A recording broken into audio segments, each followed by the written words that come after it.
अखिल भारतीय मराठी साहित्य संमेलनाचे उद्घाटक आणि देशाचे प्रधानमंत्री माननीय नरेंद्र मोदीजी, महाराष्ट्राचे मुख्यमंत्री देवेंद्र फडणवीस,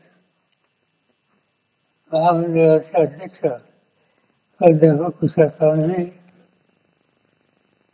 ज्यांची अध्यक्षपदी निवड झाली ते डॉक्टर ताराराव बावनकर,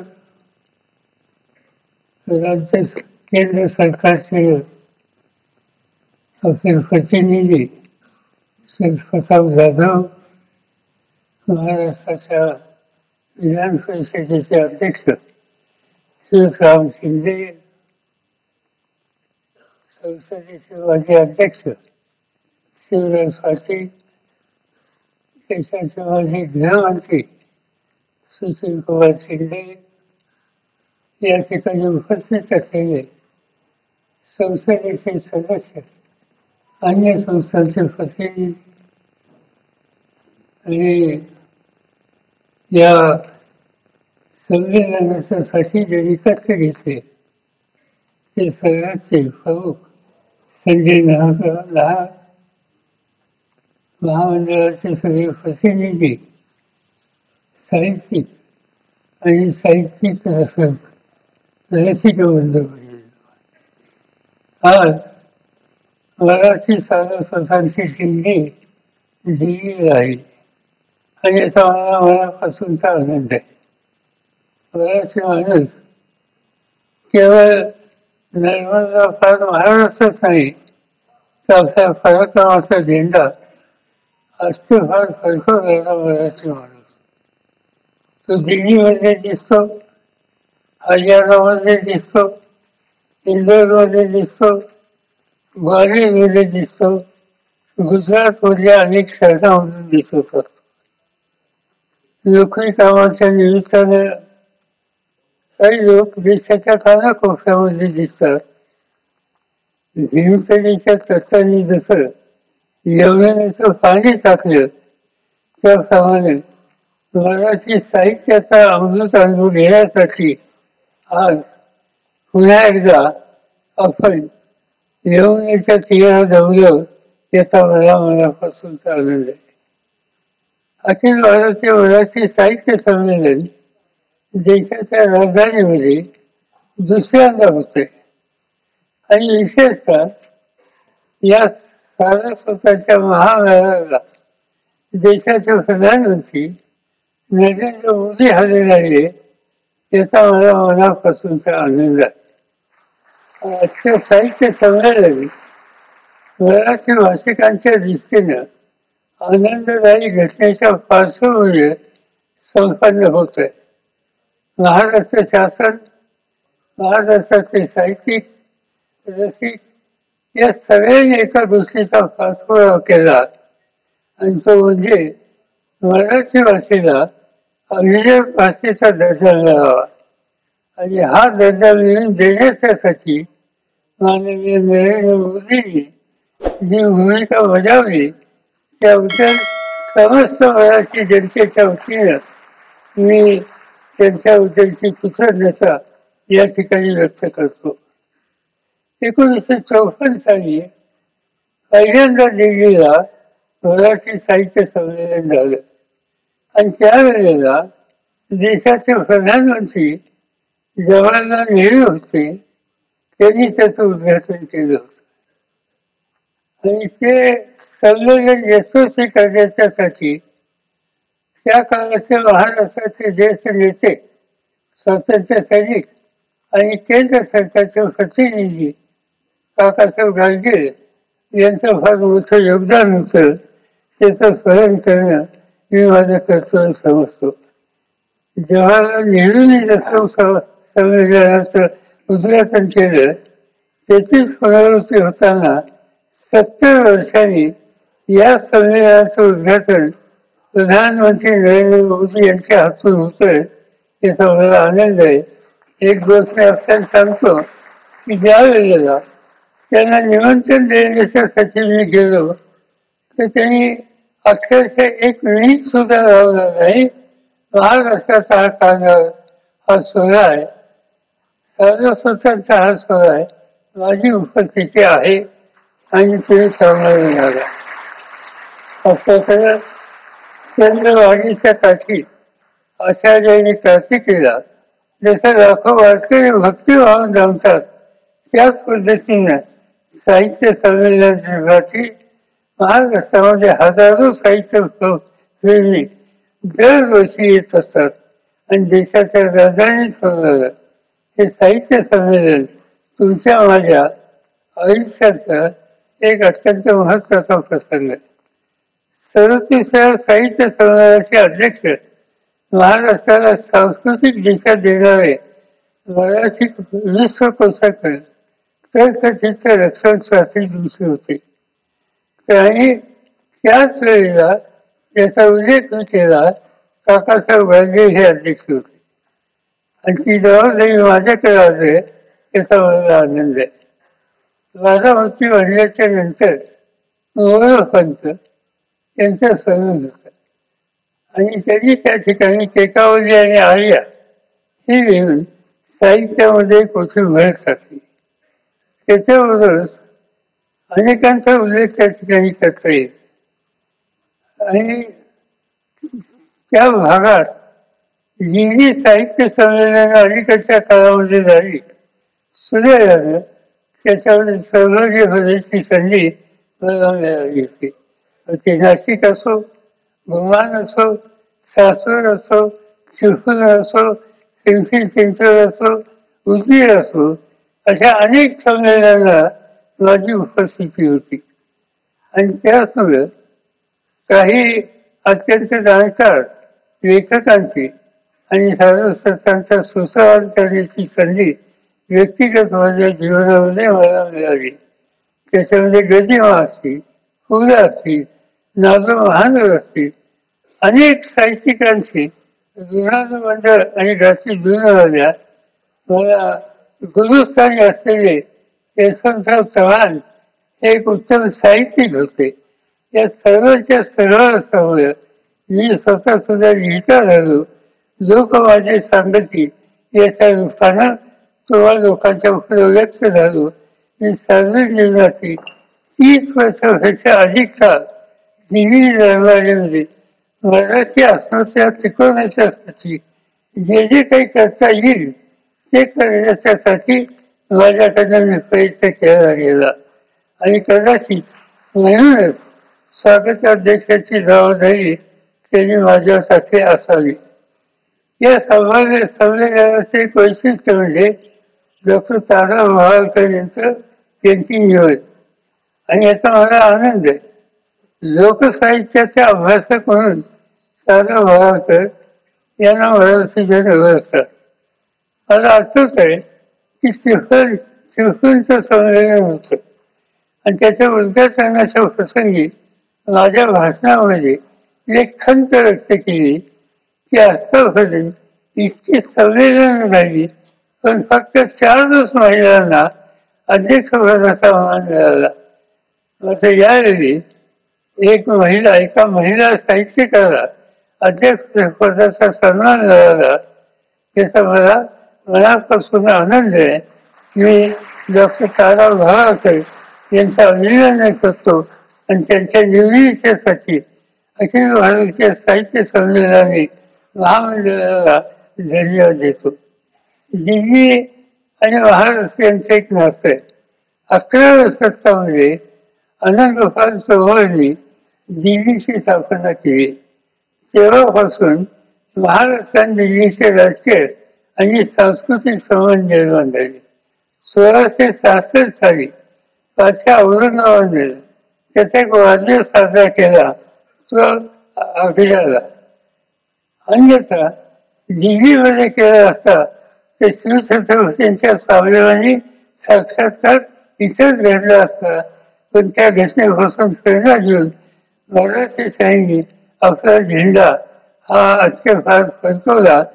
याचा मराठी भाषिकांना साल मिळाले. देशाचे एक प्रधानमंत्री होते चौधरी चरण सिंग आणि ते मला नेहमी सांगायचे दुसऱ्याच्या नंतर तुम्ही लोकांनी एक गोष्ट काही ठीक केली नाही. विचारलं काय नाही ठीक केलं. म्हणजे मराठी आले, दिल्लीपर्यंत पोहोचले, दिल्ली घेतली आणि दिल्लीवर ताबा कायमचा आपल्या हातात ठेवण्याच्या ऐवजी पानिपतला गेले. जाण्याची काही आवश्यकता नव्हती.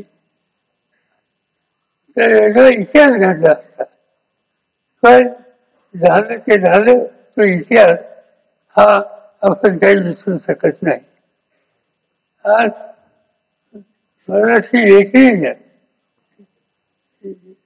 साहित्याच्या क्षेत्रामध्ये प्रचंड योगदान दिलं आणि त्याची नोंद देश पातळीवर सुद्धा घेतली आहे.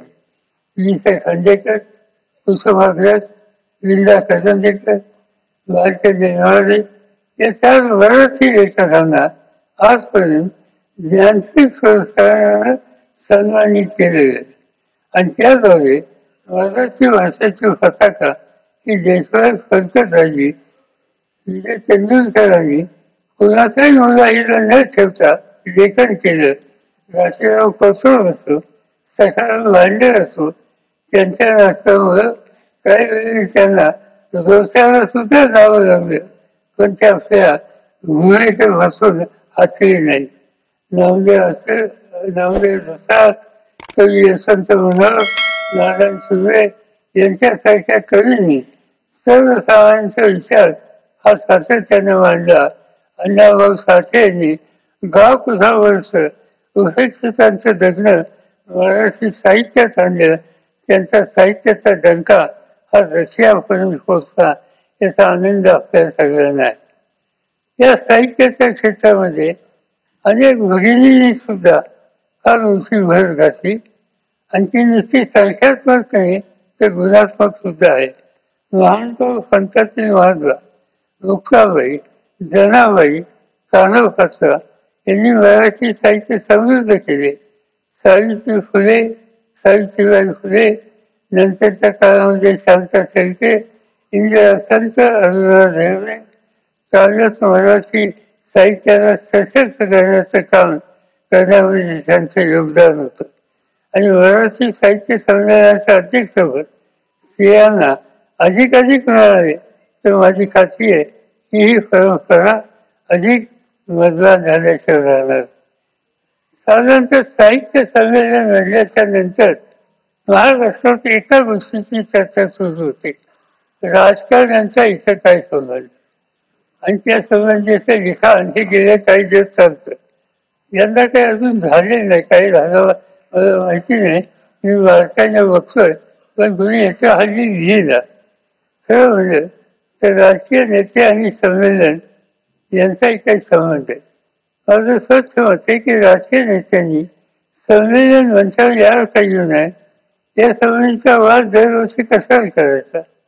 राजकारण आणि साहित्य यांच्यातील परस्पर प्रभाव हा दुसराच आहे. बाळ गंगाधर टिळक, पंडित जवाहरलाल नेहरू, अटल बिहारी वाजपेयी, यशवंत चव्हाण अशांची नावं घेता येतील की त्यांनी या सगळ्या क्षेत्राला प्रतिष्ठा दिली. कलेला राजाचे लावलं नाही तर राजांनी साहित्यकारात जोपासली. भूषणकार छत्रपती संभाजी महाराज हे त्याचं उलटं उदाहरण. एकूणच राजकारण आणि साहित्याची फारकत होऊ शकत नाही, ते परस्परांना पूरक होऊ शकतं. महाराष्ट्रात साहित्य प्रांतातून राजकीय आखाड्यात उतरलेले आचार्य प्रल्हाद केशवचे विरोधी पक्षाचे प्रबळ नेते म्हणून आजही त्यांचा अभिमान आपल्याला आहे. निसर्ग कवी नातो मानव विधिमंडळात आली. भाष्य कविता लिहिणारे रामदास कुसुमे विधान परिषदेचे सभासद झाले. उस्मानाबाद लेक्चर माने हे आले तर त्याची तक्रार विधिमंडळात कुणी केली नाही. गजी वाजपूरकर यांच्या साहित्य क्षेत्रातील योगदानाची चर्चाच होऊ शकत नाही. त्यांनी लिहिलेले गीत रामायण आजही मराठी माणसाच्या ओठावर आहे. अयोध्यातील राम मंदिराच्या उभारणीच्या काळात सुद्धा महाराष्ट्रामध्ये सगळीकडे ऐकू येत होतं ते गरीबांनी लिहिलेलं गीत राम आहे आणि त्यामुळं या वादावर एकदा पडदा पडेल अशा प्रकारची अपेक्षा आपण या ठिकाणी करू इच्छितो. वाचन संस्कृती वाढवली पाहिजे. पूर्वी पुस्तकासाठी ग्रंथालयाला अवलंबून राहावं लागेल. आज साधनं वाढली, परंतु आता वाचनाला अनेक पर्याय आले. दूरचित्रवाणी आली, वाहिन्या आल्या, वृत्तवाहिन्या आल्या, स्मार्टफोन आले. असे ते पुस्तकं मोठ्या प्रमाणावर छापली जातात. गेले 2 दिवस महाराष्ट्राच्या वर्तमानपत्रामध्ये किती टन पुस्तकं दिल्लीमध्ये आली या संबंधीचं सविस्तर वृत्त हे येतंय आणि हे येतं दिवसात आहे. पुस्तकं ही छापली जातात आणि ती खपली जातात. गावोगाव ग्रंथ प्रदर्शनं भरवली जातात. त्या माध्यमातून लोकांच्यापर्यंत पुस्तकाची पोच.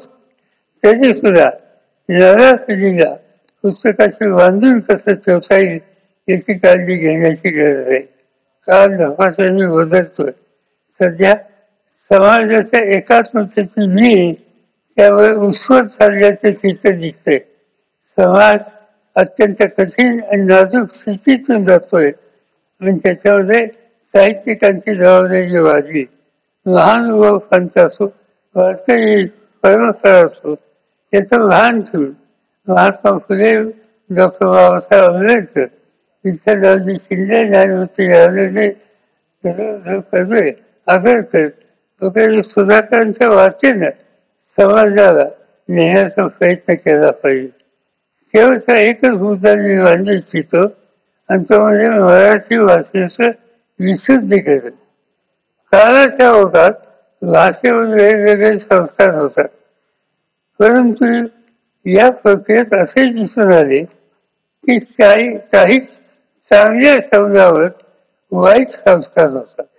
उदाहरणार्थ बुद्ध या शब्दाचा अर्थ ज्ञानानं परिपूर्ण आणि जागृत असा होतं, पण त्याचा वृद्ध असा अपवर्ष कमी केला ते मला समजत नाही. पण वृद्ध असा अदानी किंवा कमी वृद्धीचा अर्थ रूढ झाला याचा मला वाईट असतं. मराठी साहित्यात असे शब्द जे असतील ते बाजूला केले पाहिजेत, ते नामशेष व्हायला पाहिजे. प्रस्तुत महिला साहित्य संमेलनात अनेक वैशिष्ट्यपूर्ण परिसंवाद, कवी संमेलन, परिचर्चा या आयोजित केलेल्या आहेत. साहित्य रसिकांनी या साहित्य मेजवानीचा आस्वाद घ्यावा. त्यासाठी अखिल भारतीय मराठी साहित्य महामंडळाच्या अध्यक्षा प्राध्यापक उषा चांगले, पदाधिकारी, शहर संस्थेचे संजय लहान आणि त्यांचे सगळे सहकारी या सगळ्यांनी कष्ट घेतले. यवनाची होणाऱ्या या सारस्वताच्या सोहळ्याच्या यशस्वीसाठी त्यांना मी मनपूर्वक शुभेच्छा देतो. मी उपस्थित साहित्याचे अभ्यासक, रसिक या सगळ्यांचं मनापासून स्वागत करतो आणि संमेलनाची शोभा वाढवण्यासाठी आवर्जून उपस्थित असलेले प्रधानमंत्री नरेंद्र मोदी यांचे, त्यांच्या सहकाऱ्यांचे, मुख्यमंत्र्यांचे आणि मान्यवरांचे मी अंतःकरणापासून आभार मानतो आणि आपल्या सगळ्यांची रजा घेतो. जय हिंद, जय महाराष्ट्र.